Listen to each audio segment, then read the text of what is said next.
To understand what I mean by lying up to this point, you'll need to watch videos 11, 15, and 16 from my day trading lessons for a living series.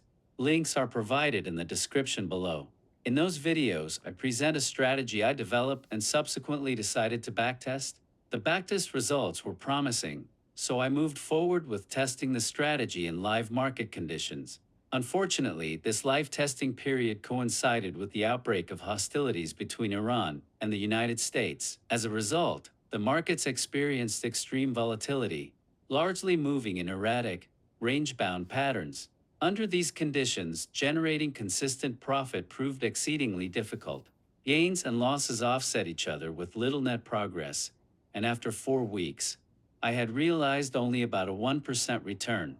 In other words, for nearly a month, I was treading water, not losing capital, but not making meaningful gains either.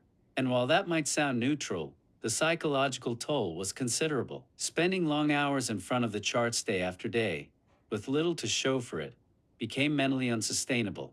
I'm fully aware that even the best traders, Tom Haugard, for instance, can experience flat periods lasting 2 months or more. So in that sense, my experience wasn't unusual.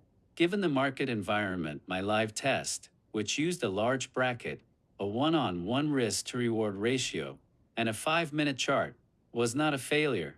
It was, however, deeply demotivating to operate in a market that essentially forced traders into stagnation, and I noticed that even Haugard himself seemed to be treading water during the same period. Theoretically, I could have continued testing my strategy under these conditions, but psychologically I couldn't sustain it. My mind kept circling the same question: how do you trade an untradeable market? What I really needed was more instruments to trade. That way I could circumvent the dismal conditions on the SPX500, whose 5-minute chart had become chaotic and completely out of sync with the entry signals my strategy required. Sticking solely with the SPX500 meant enduring long, frustrating stretches of watching the screen without being able to act, an experience I found almost unbearable. Then the answer came to me: start scanning the Forex markets for tradable opportunities. And that's exactly what I began doing, monitoring 30 currency pairs for high probability entries.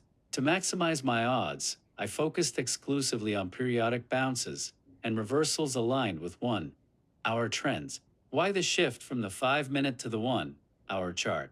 Simply put, as Al Brooks has noted, clarity is seldom found on the 5-minute time frame.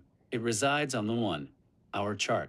With 30 Forex pairs now at my disposal, alongside the SPX 500, I no longer suffered from a lack of tradable setups. Most days, at least one instrument offered a viable opportunity.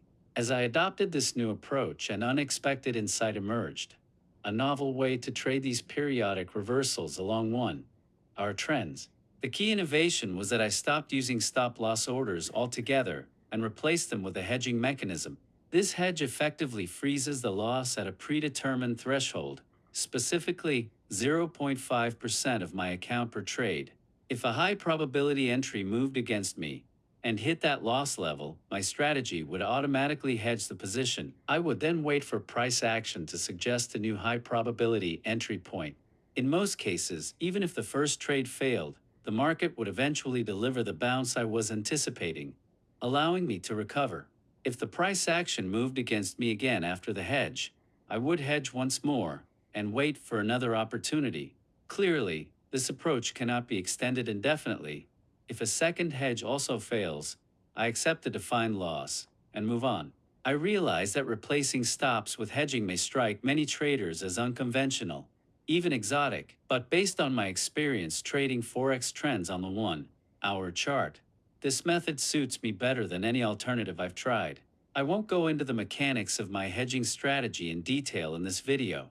My aim here is simply to signal the evolution in my trading approach as I continue refining my system. In my next video, I'll elaborate on this strategy and present the actual results I've achieved by trading it.